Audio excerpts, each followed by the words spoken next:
दोस्तों अस्सलाम वालेकुम। पाकिस्तान तहरीक इंसाफ के 25 मुनहरफ अरकान पंजाब असम्बली जो थे उनको डी सीट कर दिया गया है। Chief election commissioner Sikandar Sultan Raja ने महफूज किया गया फैसला सुनाया है। चीफ इलेक्शन कमिश्नर ने फैसले में कहा है कि मुनहरफ अरकान पंजाब असम्बली से मुतल्लक फैसला इत्तफाक़ राय से किया गया है। इलेक्शन कमीशन ने PTI मुनहरफ अरकान के ख़िलाफ़ रेफरेंस मंजूर कर लिया है।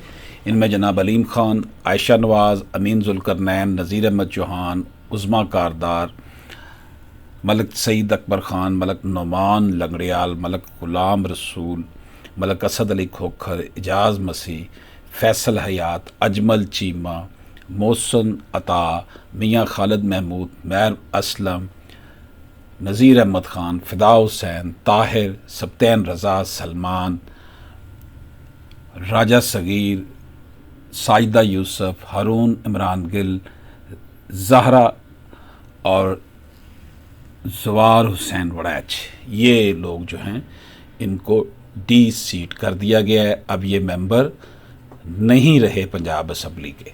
इसका मतलब ये हुआ कि डी सीट होने वालों में 5 अरकान का ताल्लुक अलीम खान ग्रुप से है, 4 अरकान का ताल्लुक असद खोखर ग्रुप से, जबकि 16 अरकान का ताल्लुक तरीन खान ग्रुप से है। इसके अलावा डी सीट होने वाले राजा सगीर PPP 7 रावलपिंडी से, मलक ग़ुलाम रसूल सांगा PPP 83 खुशाब से, सईद अकबर नवानी PP 90 भक्खर से मुंतखब हुए थे। तो ये इनको जो डी सीट कर दिया गया है। और इसके साथ ही जो है वो हमज़ा शहबाज की जो हुकूमत है उसके लिए बहुत बड़ा मसला बन गया है, क्योंकि अब वो अक्सरियत खो चुके हैं।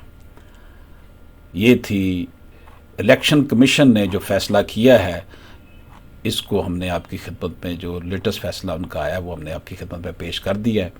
इजाज़त दीजिए। अल्लाह हाफ़िज़।